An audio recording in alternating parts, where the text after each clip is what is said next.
On an ordinary Tuesday evening, a woman sits at her kitchen table with a laptop open and her finger resting on a trackpad. On the screen, a single button. Confirm transfer. $500. She hesitates. And in that hesitation, her life quietly splits in two. In one version, she clicks. In the other, she closes the laptop, tells herself she'll start when things settle down, and goes to bed. Both women wake up the next morning in the same apartment, with the same job, the same salary, the same worries. For years, you couldn't tell them apart. Same commute, same coffee order, same slightly too expensive rent. But 30 years from that Tuesday, one of them is a millionaire, and the other one never figures out where the money went. Nothing dramatic separates these two lives. No lottery ticket, no inheritance, no brilliant stock pick whispered at a dinner party. Just one small decision, repeated quietly, month after month, for 3 decades. Which raises a question most people never seriously ask, because the answer sounds too boring to matter. What actually happens if you invest $500 every month for 30 years? Not in theory. Not in the vague, hand-wavy way financial advice usually gets delivered. Actually happens. To the numbers. To the person. Because the honest answer is stranger, slower, and far more dramatic than almost anyone expects. Let's follow the woman who clicked. She's 32. She works in operations for a mid-sized logistics company. A good job, not a glamorous one. She has a student loan she's tired of thinking about, a car that's one strange noise away from a mechanic's bill, and a checking account that seems to empty itself no matter what she does. $500 a month is not easy for her. It's a canceled vacation. It's cooking on Sundays instead of ordering in. Some months, it genuinely hurts. And here's the part nobody says out loud. She's skeptical. Because she's done the math the way most people do the math. $500 a month, 12 months a year, 30 years. That's $180,000. A respectable number. A useful number. But not a transformative one.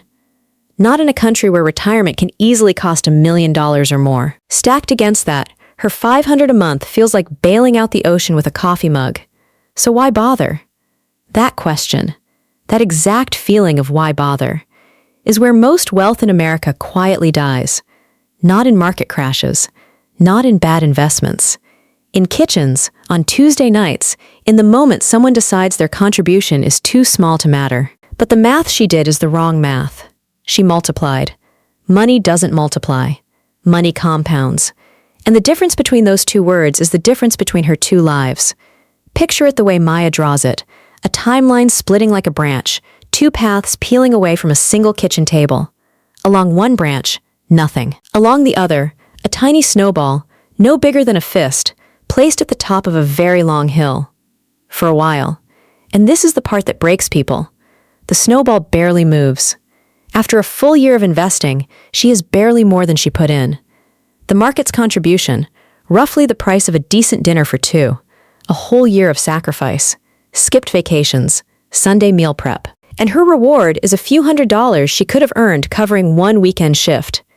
This is where most people quit. Not because compounding failed. Because it hadn't started yet. She doesn't quit. Mostly out of stubbornness. She's automated the transfer, and canceling it feels like admitting something she doesn't want to admit. There is a moment, though, year 3, when she nearly does. The car finally makes the noise it had been threatening to make. The repair quote is $2,200, and her checking account holds $900. She sits in the mechanic's waiting room, phone in hand, staring at her investment account. $19,000, just sitting there. Hers. One transfer, and the problem disappears. Her thumb hovers. The same thumb, the same hesitation, the same kitchen table fork in the road. Just wearing different clothes. She puts the repair on a credit card instead, pays it off over 4 painful months, and never quite forgives the car. It's an ugly, imperfect solution. But the snowball stays on the hill. Years later, she'll understand what she was really protecting in that waiting room. Not the money. That was replaceable. What wasn't replaceable was its place at the front of a 30-year line. A dollar pulled out of the early years doesn't just leave. It takes all its future children with it. 5 years in, the balance is better. Still not magic. On Maya's chart, the line is still crawling. 10 years in, something shifts. The account crosses $100,000. Assuming the roughly 10% a year, the American stock market has averaged over long stretches of history. She's contributed $60,000. The market added the rest on its own. For the first time, the invisible worker she hired a decade ago is doing real work, because that's what invested money is, employees. Every dollar goes out and earns more dollars, and the new dollars get hired too. She started with one worker. Now she runs a small company she never has to manage. Then comes year 17, and with it, the hardest test the account will ever face. Not a crash, a barbecue. Her brother-in-law has found a stock. By the time the burgers come off the grill, everyone at the table has heard the story. He doubled his money in 11 months, and he passes his phone around the way people pass around photos of a new baby. The chart, straight up and to the right. Someone asks the woman what she's invested in. She says, an index fund, and the conversation moves on without her. That night, she opens her account in the dark of the same kitchen where all of this began. 17 years of discipline, roughly $270,000. Respectable. Slow. And for the first time in years, it looks small to her. She starts doing a new kind of math. What half of it could become inside her brother-in-law's rocket. She gets as far as the sell screen. Her thumb hovers. Again. She closes the app. Not out of wisdom, she'll admit later. Out of the same stubbornness that got her this far. 18 months later, the rocket loses 80% of its value. Nobody at the barbecue ever mentions it again. And here is what year 17 was hiding from her. What all the flat-feeling years were hiding.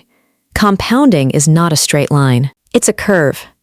And curves spend most of their lives pretending to be flat before, near the end, they go vertical. Watch what happens next. Watch the curve on Maya's chart, because from here, the numbers stop needing narration. Year 20, roughly $380,000. Year 30, $1.1 million. Sit with that for a second. The final 10 years built almost twice as much wealth as the first 20 combined, while she did nothing differently. Same $500. Same ordinary Tuesdays. The snowball simply got big enough that its own size did the pushing. And of that final number, only the $180,000 she contributed ever came from her paycheck. The rest was earned by her money. Working shifts she never saw, on nights she was asleep. She didn't out-earn her way to $1 million. She outweighted her way there. Now, a fair objection. Maybe you're already making it. $1 million in 30 years won't buy what $1 million buys today. Prices rise. A dollar leaks value the way a bucket leaks water. Slowly, invisibly, every year. Most videos about compounding hope you won't notice. So let's look straight at it. Measured in today's dollars, using the market's return after inflation, her final number is about $610,000. Not a fantasy million. A real $610,000 in purchasing power she'd recognize right now. Still enough to change the shape of a retirement. The bucket leaks. Her stream simply filled faster than the leak could drain. But we've been ignoring someone. The other woman. The one who closed the laptop. She isn't lazy. She isn't foolish. She's actually doing what feels responsible. She's waiting for the right time. And the right time keeps almost arriving. She'll start once the student loan is gone. Then, once the car is replaced. Then the market has a terrible year, and starting now would obviously be crazy. Then it has a wonderful year, and buying at the top would obviously be crazy too. Notice the trap. When markets fall, it feels dangerous. When they rise, it feels too late. And the world keeps handing her reasons. A wall of headlines, one for every year she waits. A recession, an election, a banking scare, a war, a virus, an expert explaining with total confidence why this moment, uniquely, is the wrong one. In a century of markets, there has never been a year that felt safe while it was happening. The calm ones only look calm in the rearview mirror, and waiting has a cost that hides inside single days. One morning in her 7th year of waiting, the market jumps nearly 10% before dinner. One of the best days it will produce in her lifetime. She isn't in it. She's at work, deciding, again, to decide later. The market's growth arrives in bursts like that. A handful of explosive days, scattered without warning, usually in the middle of the scariest stretches. Miss a few of them, and you miss a shocking share of the whole journey. To catch them, you'd need to know the future. Nobody does. 10 years pass this way, reasonably. Then she starts.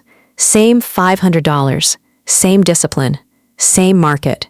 She invests faithfully for the remaining 20 years. Her final total, roughly $380,000. The woman who clicked, $1.1 million. The gap between them is $750,000. And here's the detail that should stop you cold. The decade she skipped would have cost her only $60,000 in deposits. Those missed deposits became $750,000 in missed wealth, because the years she skipped were the first years, the years that push the snowball to the part of the hill where it starts pushing itself. Even 5 years of hesitation costs nearly $500,000. In Maya's drawing, the two branches barely diverge at first. Two lines, almost touching, all the way through the woman's 30s. Then, somewhere in her 50s, the upper line bends away, until the space between them is wide enough to hold an entirely different life. Waiting felt free. It was quietly the most expensive thing she ever did. This is usually where financial stories start to feel like a sales pitch. So let's be honest about what this is not. $500 a month is not nothing. For millions of Americans, it's out of reach. Not because of discipline, but because of arithmetic. Rent, childcare, medical bills, a paycheck that hasn't grown the way prices have. If your budget genuinely has no room, that is not a character flaw. Wealth has always been shaped by circumstance, income, and luck at least as much as by decisions, and anyone who tells you otherwise is selling something. But the principle doesn't care about the number 500. $100 a month over the same 30 years becomes roughly $226,000. Even $50 a month builds 6 figures. The curve keeps its shape at every size. The variable that matters most isn't the amount. It's the calendar, which quietly demolishes the most common financial plan in America. The one that lives in millions of heads and sounds completely sensible. I'll start investing when I earn more. The problem is that earning more has a side effect: spending more. The raise arrives, and so does the nicer apartment. The bonus lands, and so does the newer car. Income rises like a tide, the lifestyle rises with it, and the amount left over stays mysteriously identical. Economists have a name for it. Everyone else calls it life. The woman who clicked never beat that tide with willpower. She beat it with a setting. Every month, on the 1st, her phone lit up with the same small notification. Transfer complete. And after a while, she stopped noticing it, the way you stop noticing a clock ticking. That was the real function of the click at the kitchen table. It wasn't a transaction. It was a decision about who decides. Her long-term self, once, or 360 future versions of her, each with a fresh excuse. And what was she buying all those years? Nothing clever. No hot stocks, no crypto hunches, no cousins can't miss startup. A boring, broad index fund. One purchase that owns a small slice of hundreds of the largest companies in the country. Not a bet on any one company being brilliant. A bet that American business, as a whole, would keep doing what it had done for a century. Grow, stumble, recover, grow again. Some years, that bet looked terrible. Around year 12, the market fell hard and kept falling, and one evening she made the mistake of logging in. A third of the account, gone in a season. Years of skipped vacations and Sunday cooking, while the news ran red numbers across the bottom of the screen. Every instinct she had screamed the same word, out. She didn't get out. Not because she was fearless, because a thought occurred to her while she stared at the falling chart, a thought that quietly rearranged her entire relationship with money. She wasn't done buying. She had 18 years of purchases left, and everything she planned to buy for the next 18 years had just gone on sale. A crash, to someone finished investing, is a disaster. To someone still investing, it's a discount. Same event, opposite meaning, decided only by how many Tuesdays you have left. So the transfer kept running, quietly buying more shares because each one cost less, and when the recovery came, as it had after every crash for a century, those frightened purchases turned out to be the best she ever made. The market rewarded her not for intelligence, for staying. Every few years, somewhere in America, a janitor or a secretary or a gas station attendant dies, and the town discovers they were secretly worth millions. The obituary always calls it a mystery. It never is. It's always the same 3 ingredients: an ordinary income, a boring investment, and an extraordinary amount of time. A small snowball, set rolling long before anyone was watching, and never picked up off the hill. Which brings us back to the two women. Because the real difference between their lives isn't the number in the account, it's what the number does to them. Picture the woman who waited, at 62. She's fine. That's the cruel part, she's fine. But fine has edges. She stays in a job that's been wearing her down, because leaving is unthinkable. When the market drops, she feels it in her chest, because her shorter runway leaves no room for bad years. When her daughter mentions moving across the country, she does silent math about flights before she lets herself feel happy. Now picture the woman who clicked, at 62. Her days look almost identical from the outside. Same suburb. Same sensible car. She never did become a yacht person. But something in her posture is different, and it took 30 years to build. When her company reorganizes and her new manager turns out to be a nightmare, she doesn't lie awake calculating survival. When the market crashes, and it does, twice more, spectacularly, she reads the headlines the way you'd watch a storm from inside a warm house. When her granddaughter is born 3 time zones away, she books the flight before she's hung up the phone. And one afternoon, driving home, the check engine light blinks on. The same orange light that once cost her 4 months of credit card payments and a knot in her stomach she can still remember. She sighs, schedules the mechanic, and has forgotten about it by dinner. That's the whole miracle, right there. Not a yacht. A knot that never comes back. Nobody ever sees her wealth. There's nothing to see. What she bought with 30 years of $500 Tuesdays isn't visible in a driveway or a closet. She bought the word no, and the word yes, and the ability to use either one without checking her balance first. That's what financial peace actually is. Not luxury. Optionality. The quiet, bone-deep knowledge that the next bad surprise, the layoff, the diagnosis, the roof, is a problem, not a catastrophe. And here's the strangest part of the whole story. The part worth carrying out of this documentary and into your own kitchen. At no point in those 30 years did the woman who clicked feel rich because of what she was doing. There was no moment of triumph. No confetti when the account crossed 6 figures. She barely noticed. It happened during a busy week in October. The single most consequential financial act of her life was, on any given day, completely undetectable. Just an automatic transfer, humming in the background of an ordinary life, like a heartbeat. We've been taught that wealth is built in dramatic moments, the brilliant trade, the perfect timing, the bold risk. So we wait for our dramatic moment, and we scan the horizon for the right time, and we hold our $500, or our 100, or our 50. Like a ticket for a train we're sure hasn't arrived yet. But the train was never coming. There is no whistle, no platform announcement, no right time that declares itself. Every single day of those 30 years looked, to both women, like a perfectly reasonable day to wait. The market never asked either of them to be brilliant. It never asked them to predict anything, time anything, or understand anything complicated. It asked one thing, and it asked it quietly. Begin, and then don't stop. One of them heard it. One of them kept waiting for it to be said louder. And 30 years later, the entire difference between their lives came down to a single click on a Tuesday night. A click that felt, in the moment, like it couldn't possibly matter. Because that's the final secret of compounding, the one the flat early years are designed to hide from you. It's not a machine that turns money into more money. It's a machine that turns time into money. And of the 2 women at that kitchen table, both had exactly the same amount of money. Only one of them spent her time. The other one is still paying for it, because waiting felt free, and it was the most expensive thing she ever bought.